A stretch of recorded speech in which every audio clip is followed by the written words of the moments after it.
আসসালামু আলাইকুম প্রিয় বন্ধুরা, সবার প্রতি প্রীতি ও ভালোবাসা জানাচ্ছি।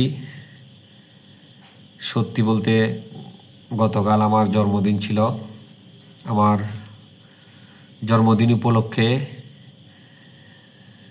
গতকাল বাংলাদেশের এই ক্লান্তি লগ্নে, এই চরম দুঃসময়ে আমার বন্ধুরা, সহযোদ্ধারা, আমার ছোটো ভাইয়েরা, বিশেষ করে রাজনীতিক ব্যক্তি ভাইয়েরা যেভাবে আপনারা আমাকে স্মরণ করেছেন, আমি আপনাদের যে ভালোবাসা পেয়েছি সেটা আমায় কল্পনা করতে পারবো না। আমি কখনো ভাবতে পারি নাই যে এই চরম পরিস্থিতির মধ্যে আপনারা আমাকে কতটা মনে প্রাণে আমাকে রেখেছেন, সেটা আপনারা আমাকে বুঝিয়ে দিয়েছেন। সেই সাথে আমার রাজনীতিক ভাইয়েরা ছাড়াও এখানে আমার আত্মীয় স্বজন, বন্ধু বান্ধব, আমার কাঙ্ক্ষিত অনেক ব্যক্তিবর্গ, বড় ভাই, সিনিয়র, বিশেষ করে বেশ কয়েকজন অ্যাডভোকেট শ্রদ্ধেয় বড় ভাইরা আমাকে উইশ করেছেন, এবং মাইজবান্ডার দরবার শরীফের একজন আওলাদে গৌসুল আজম মাইজবান্ডারি আমাকে উইশ করেছেন। আরও বিভিন্ন পর্যায়ের সম্মানিত ব্যক্তিবর্গরা আমাকে উইশ করেছেন। এছাড়াও বিভিন্ন সোশ্যাল সেক্টর যেমন WhatsApp, imo, Messenger, Facebook, Instagram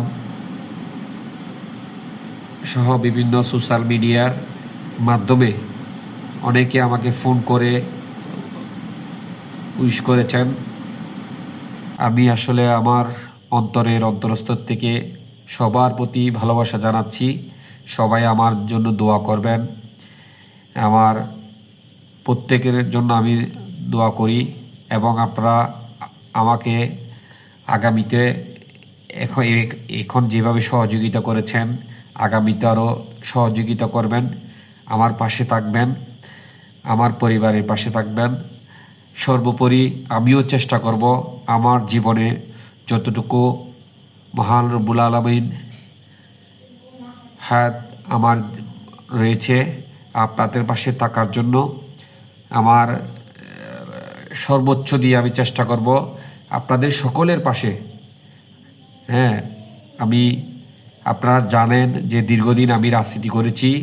আমি রাজনীতি করতে গিয়ে সবসময় চেষ্টা করেছি সৃজনশীল, প্রগতিশীল রাজনীতি করার জন্য।